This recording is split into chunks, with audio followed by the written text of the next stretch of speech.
begitu, bosku.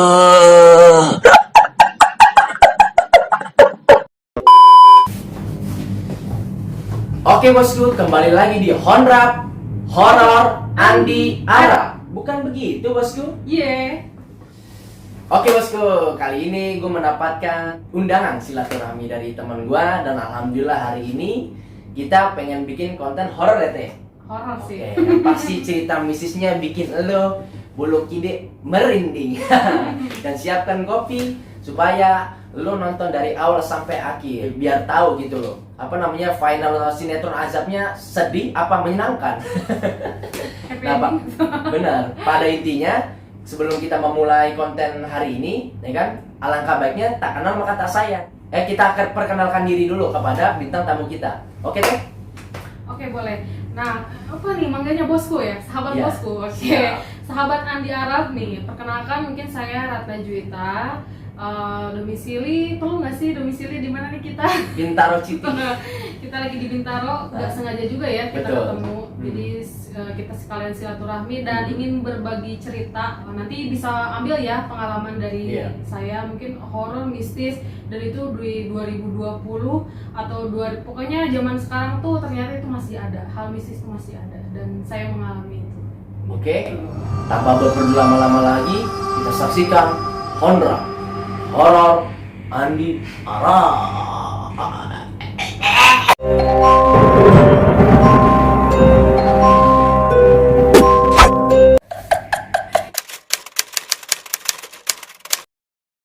Kita punya narasumber, dia katanya pernah punya cerita mistis yang benar-benar nih menarik banget bosku buat ditonton. Makanya gue penasaran banget nih dengan cerita yang pengen diceritakan oleh teman kita ini. Nah, tentu sebelum lo pengen menonton konten kita ini, jangan lupa bosku subscribe, oke? Langsung aja, mari kita mulai. Oke teh, jadi yang mau diceritain apa teh?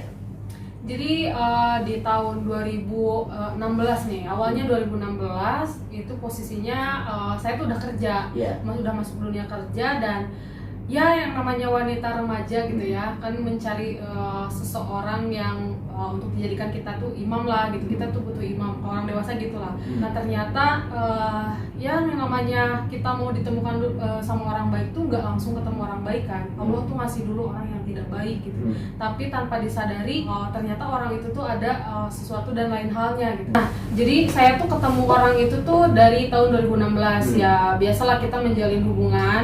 Terus tapi menurut saya tuh hubungannya nggak sehat, bukan nggak sehat yang artian tanda kutip yang nggak bener ya, tapi ternyata dia tuh ya di zaman yang ibarat kata sekarang tuh udah kekinian, udah zaman yang modern gitu, tapi dia masih memainkan hal-hal mistis.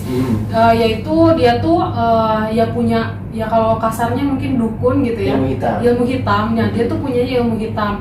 Jadi dia tuh ngejar saya tuh, ngedapetin saya tuh dengan cara ilmu hitam tanpa disadari ya, meskipun bukan saya apa ya menaikkan diri sendiri saya soleha atau apa enggak, cuma saya hanya menjalankan ibadah gitu ya sesuai perintah agama gitu. Saya ibadah, ngaji, sholat gitu, tapi ternyata saya tuh masih bisa lengah gitu. Sebagai manusia biasa kita masih lengah gitu, karena saya juga gak punya ilmu apapun selain ya berserah diri sama Allah gitu ya. Ternyata orang itu ketika saya lengah, dia main ilmu hitam. Dia ngedapetin saya tuh mungkin kalau secara ininya main guna-guna, main pelet segala macam, sampai akhirnya saya tuh harus tunduk sama dia dan mau sama dia. Akhirnya saya menjalin hubungan, terus kayak melibatkan orang tua juga karena kan niatnya pengen mencari orang yang serius gitu. Nah tanpa disadari dia tuh main ilmu hitam, menaruh sosok gitu ya, sosok yang mungkin dikirimnya lewat dukun gitu ya.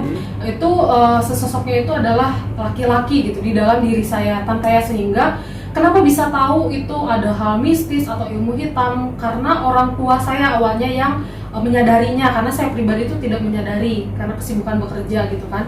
Cuman yang jadi masalahnya tuh komunikasi saya dengan orang tua itu jadi tidak baik gitu. Boleh nggak teh gambarkan sosok laki-laki itu seperti apa? Entah genderuwo kan kita nggak tahu.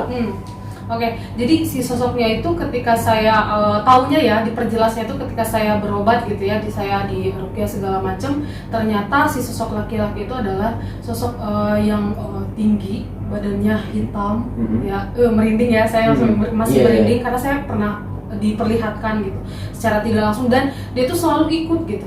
Kalau orang yang punya ilmu tuh nempel gitu, kayak nih anak kenapa nih, kalau yang punya ilmu nih anak harus dibantu nih, kasihan nih gitu. Setiap orang yang mau ngobatin tuh bilang gitu, nih anak harus ditolong, nih anak harus ditolong. Karena kalau udah menyatu dengan diri saya, itu tuh udah, kalau besi itu udah berkarat gitu. Udah berkarat karena udah dari tahun 2016, bayangin. Ketemu itu di tahun 2020 saya kena guna-guna.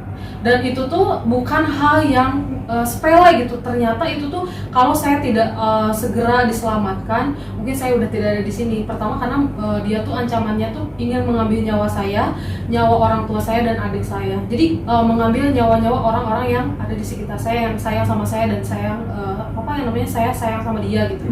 Nah ternyata si sosok itu tuh yang selalu ikut, selalu ada di dalam diri tuh, ya ke badan tuh kadang kerasanya tuh kalau, tapi karena saya menganggapnya, bukan saya tidak percaya juga dengan adanya makhluk-makhluk gaib juga kan, cuman masa sih gitu di zaman sekarang orang setega itu gitu masih main dukun, ilmu hitam, kenapa gitu, sampai akhirnya kadang di dalam diri tuh emang sih suka kerasa di punggung tuh panas, karena mungkin nempel di belakang kan, iya berat, panas, gundah, tahu nggak sih, kayak ke hati tuh jadi gundah. Terus ketika orang tua komunikasi tuh, yang tadinya kata orang tua saya tuh anak yang ya baik, gak pernah ngelawan gitu kan, berubah. Ketika komunikasi tuh malah jadi anak yang beringas gitu, tahu nggak sih, kayak bentak-bentak gitu, sampai berani ngebentak.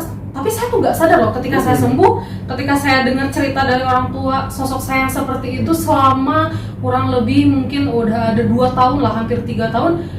Wah, saya kaget dan sedih gitu. Kenapa saya bisa ngelakuin itu ke orang tua saya? Karena mungkin ya saya juga tidak bisa menyalahkan diri sendiri, karena emang ada pengaruh dari si ilmu hitam itu gitu. Sampai akhirnya yang makin kesini tuh semakin kelihatan ditunjukkan lah sama Allah gitu, adanya sosok yang gaib itu di dalam diri tuh. Pertama perubahan saya ke orang tua, tapi ke orang lain tuh enggak. Tapi kalau ke lawan jenis, karena si sosoknya itu adalah laki-laki, nah itu yang bikin saya berubah tuh ke lawan jenis. Setiap saya ada laki-laki yang datang ke rumah mau serius atau saya ngejalin hubungan, karena saya kan dalam berjalannya waktu saya udahan lah, maksudnya kayak saya memutuskan untuk tidak lanjut dengan orang itu. Nah orang itulah makin main tuh ilmu makin menjadi-jadi. Iya bener. Kayak ada citra balas dendam, tapi dengan cara tidak hal yang baik. Betul. Padahal posisinya itu adalah yang salah tuh, karena kenapa saya memutuskan untuk berhenti hubungan dengan dia tuh, karena saya memergoki dia tuh sedang melakukan hal tidak baik dengan wanita gitu. Otomatis kan itu bukan ilmu hitam yang saya lihat ya, maksudnya secara manusiawi lah lawan jenis gimana gitu ya. Wah ini hubungan udah nggak sehat nih, posisinya kita tuh maksudnya udah lamaran, udah mau nikah gitu, tapi orang itu kenapa masih main perempuan dengan hal yang tidak wajar gitu. Ya udah kan, orang tua saya pun udah kesepakatan untuk ya udahan secara baik-baik gitu. Bahkan mungkin yang dibilang kalau secara realitanya tuh yang tidak baik tuh dia, dan yang disakiti tuh saya. Berarti kalau misalnya saya sama seperti dia, harusnya saya yang mengirimkan guna-guna dong ke dia gitu. Karena dia sudah menzolimi saya, keluarga saya, intinya ya udahlah gitu. Tapi karena saya dan keluarga tidak dendam, tidak apa-apa, udah dibiarkan saja gitu. Akhirnya malah dia, yang lebih parahnya itu adalah saya tuh kena guna-guna tuh nggak dari dianya, tapi orang tuanya, ibunya aja ikut main dukun. Jadi dukunnya tuh ada 2, dukun anaknya beda, dukun ibunya beda. Wah gila nggak tuh cobaannya? Berarti dalam dong. Wah itu tuh yang bener-bener ngeri tuh saya ketika, kenapa waktu sholat nih ketemu lagi kedua hal. Pertama tadi perubahan saya kepada orang tua, kedua ketika saya sholat dan ngaji, hawanya tuh kayak males. Wah saya gak mau sholat, saya gak mau ngaji. Wah semangat. Itu tuh ya gundah gulana kayak gitu loh, kayak ada hasrat yang dimana narik kita tuh lemah, narik kita tuh untuk tidak semangat, terus marah-marah gitu kan. Sampai akhirnya ketika ngaji, cuman badan ketika ngaji tuh makin panas, makin kayak si badan tuh kayak kalau dilihat bungkuk tuh kayak makin dibungkukin, kayak diteken gitu. Wah itu bener kerasa, itu makin lama kita ngaji badan saya makin panas, otomatis saya berhenti ngaji dong. Ketika berhenti ngaji, oh ternyata mungkin pengaruhnya agar saya tuh jauh dari agama, jauh dari ibadah gitu. Itu memang setan tuh dimana-mana kayak gitu ya gitu, untuk menjauhkan kita kepada Allah gitu. Itu mungkin yang kedua. Dan ketiganya yang saya rasa tuh ketika mau tidur, kenapa suka ada yang ngikut gitu. Kayak kita udah naik kasur nih, tiba-tiba ada juga yang, kan kalau orang mau naik ya misalnya kita tidur sama adek nih berdua gitu kan, tiba-tiba tempat tidur tuh gerak gitu loh. Oh banyak banget ya, tiba-tiba banyak hewan-hewan. Nah ini kalau yang guna-guna atau mungkin santet kayak gitu tuh ada hewan-hewan yang menurut kita tuh aneh gitu. Kenapa hewan ini bisa masuk ke sini? Tiba-tiba banyak. Kan kalau misalnya semut nih ya, semut kan biasanya ya emang rame-rame kan, semut 1, 2 gitu. Cuman ini tiba-tiba yang kita lihat tuh di atap tuh masih kosong ya. Masih kosong loh, kayak nggak ada apa-apa kan gini. Tiba-tiba pas kita nengok lagi, wah ini semut kok tiba-tiba udah banyak ngelilingin kepala gitu di atas. Dan itu posisi saya menjadi anak kosan karena saya lagi kerja merantau di kota Bandung waktu itu, otomatis hidup sendiri ya, hidup sendiri. Dan posisi si kosannya itu yang benar-benar mungkin mendukung ilmu hitam itu tuh kosong, jadi yang ngekos tuh cuma saya doang sendiri, sedangkan si ruangannya itu banyak banget kosong dan lorongnya banyak kan. Berarti nggak ada orang lain. Selain saya doang sendiri yang ngekos. Berani banget bosku. Aneh. Kalau saya, jiwa saya, maksudnya kalau diri saya nggak ada yang memasukin, mungkin saya nggak berani loh, karena saya jujur agak penakut emang gitu. Cuman ini jadi anehnya tuh diri saya jadi kemana-mana sendiri berani, nyaman di kesendirian, kegelapan saya nyaman. Yang tadinya saya tuh nggak suka gitu. Itu yang jadi aneh, itu kan aneh-aneh kayak orang tua mungkin merhatiin gitu, kayak ya, disuruh pindah gak mau karena ternyata si dukunnya itu naruh si sosok itu tuh selain di badan saya tuh di tempat yang saya tinggal juga. Makanya saya tuh nggak mau pergi dari situ gitu. Itu agar dia tuh gampang ngirimnya tuh gampang. Jadi kan kalau yang hal-hal mistis kayak gitu tuh emang gampang tuh menaruh sosok tuh di tempatnya ya, tempatnya yang memang kosong, lembab itu tuh bener loh keras. Dan yang setiap malamnya itu saya kalau baca-baca biasa baca, tapi ternyata nggak ngaruh. Mungkin entahlah sekuat apa itu ilmu hitam gitu, karena saya manusia biasa, jujur saya nggak ada basically untuk anak indigo atau apa, saya enggak, bener-bener saya manusia biasa. Ketika saya yang namanya kita ketiduran, saya lupa belum sholat isya, tiba-tiba saya bangun kan ada tangga tuh. Nah itu tuh saya lewat mau ke kamar mandi tuh di kosan tuh di luar, bukan yang di dalam kamar gitu loh, kayak kita mau keluar ke kamar mandi tuh ada tangga. Di situ saya sering lihat sosok cewek. Cewek. Bisa digambarin nggak ceweknya itu kayak kuntilanak apa? Saya merinding parah. Ini jujur nggak settingan, merinding ketika saya bercerita itu karena saya seumur real. Bener. Real. Ini kalau kita boleh pegangan, kalau dia cewek ini dingin banget tangan saya. Bener, ini jujur saya pertama kali cerita di sini. Dan itu tuh sosok ceweknya itu kayak ingin komunikasi, tapi ingin mendekat, tapi mungkin karena ada sosok di belakang saya mungkin dia menjauh. Jadi di situ tuh ada perbentrokan yang baik dan yang tidak baik gitu. Nah mungkin di sisi lain ada yang ingin menolong saya, ada juga yang terus menyerang saya gitu. Jadi ada dua, positif dan negatif. Nah itu tuh bergabung dan wah itu kerasa ke badan tuh yang benar-benar real. Ya Allah ini kenapa berat, yang di sini tuh ini apa berat, dinginnya tuh dingin banget, kayak kita tuh kayak megang orang yang sudah meninggal, ini dingin banget, kok makin berat, kayak kita tuh kayak di apa ya, maksudnya kayak dijolokin gitu. Ya Allah pusing, kelayangan, pokoknya udah hampir mau, saya udah dalam hati ya Allah apakah saya hari ini meninggal gitu, sampai saya pernah ngomong gitu loh deh, karena saya tuh udah benar-benar nggak kuat. Dan emang itu tuh posisi udah tahunan gitu ada di diri saya, sampai ketika saya terus-terusan ada di tempat itu tuh selama 1 tahun, di kosan kosong itu 1 tahun, sampai akhirnya banyak perbedaan. Kadang diri sendiri tuh suka nyadar ketika ibadah tuh, kenapa saya melawan orang tua saya ya? Kenapa saya seperti ini ya sama pasangan saya, bla bla bla gitu. Karena setelah dari dia tuh saya dapet pasangan yang alhamdulillah imannya jauh lebih kuat. Jadi ya intinya Allah tuh bener-bener nguji banget lah gitu. Tapi itu tuh sampai akhirnya bertahun-tahun tuh nggak diem gitu, terus aja ngirim gitu kan. Nah ini yang kejadian tuh tadi hewan ya, misalnya semut sih, tapi kalau banyak banget kita ngeri juga ya. Ngeri itu di yang gede-gede, tahu gede. Di kota mana ada semut yang biasanya itu tuh di kebun, di tempat-tempat yang mohon maaf ya, misalnya kumuh gitu kan. Tapi ini ya itu aneh kan, kenapa di kota dan bangunannya tuh nggak yang rusak, bagus seperti ini gitu, bersih lah. Kalau bersih kan jarang ya, semut paling yang cuman di makanan doang, di gula gitu. Ini enggak, semutnya tuh yang hitam, bener-bener hitam, gede, terus kayak ngelilingin kepala dan sampai apa ya, kayak ini tempat tidur ini saya tuh di sini tuh bener-bener sampai ke bawah. Dan itu nggak tahu dari mana. Ada di dinding juga. Betul. Itu semua kayak dinding, kayak apa, dikelilingin pokoknya semut, penuh aja seruangan. Itu kaget yang bener-bener kayak ketika saya cerita sama yang punya kos ya otomatis kan maksudnya karena saya gak nyadar itu sesuatu hal yang mistis ya saya manusiawi gitu ngadu kan, Bu kenapa ya di kamar saya tuh banyak semutnya kayak gini-gini, loh di sini nggak ada loh semut yang kayak gitu. Itu yang punya kosnya sampai kayak yang saya tuh ngada juga kaget. Kedua ngada ketika saya fotoin pas saya mau liatin nggak ada fotonya, nggak tahu hilang, padahal saya nggak hapus. Jadi ketika saya ingin, makanya saya nggak bercerita. Kenapa? Karena orang ya pasti nggak percaya. Nah, kenapa saya bercerita di sini? Karena menurut saya hal yang seperti itu orang tuh banyak gak percaya. Wah, mana ada? Ya udah coba baca aja, kalau ada setan juga nggak apa-apa, nggak akan gini-gini. Orang malah bercanda. Tapi ya, dari situ saya makin mendem tuh, nggak cerita ada apa. Pertama itu semut. Makin hari makin segini. Tiba-tiba setiap malam tuh tiba-tiba ada barang jatuh. Gak mungkin dong kalau kita ngegantungin barang yang maksudnya ngegantungnya kita bener nggak asal gitu loh. Saya waktu itu ngegantungin tas kayak gitu, ada tempatnya gitu kan.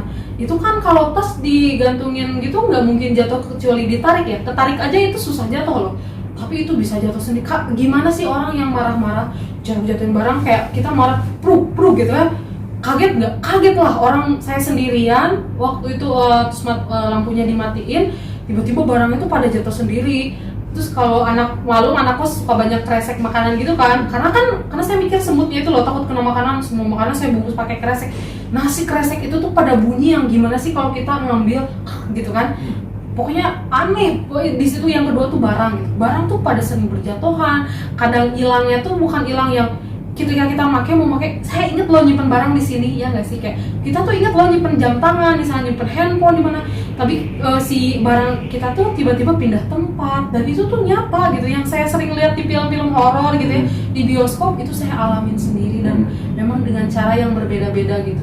Ketika hewan aneh, nah yang lebih bikin saya anehnya lagi dan bikin saya sakit hati itu ketika saya dapat kabar di rumah.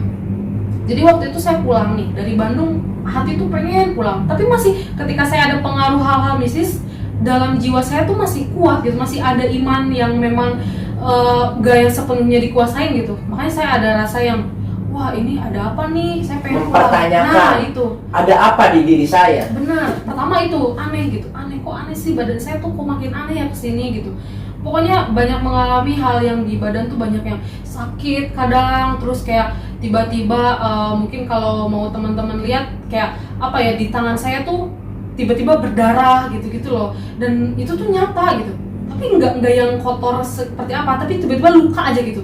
Ngerti nggak sih, kayak kita nggak sadar kayak yang keiris pisau, pernah ada cakaran, pernah ada genggaman, kayak kita tuh bener-bener ditarik sama orang dan si ininya tuh di sini tuh bener nyata. Dulu tuh di sini sampai memar dan demam saya sampai 2 minggu loh.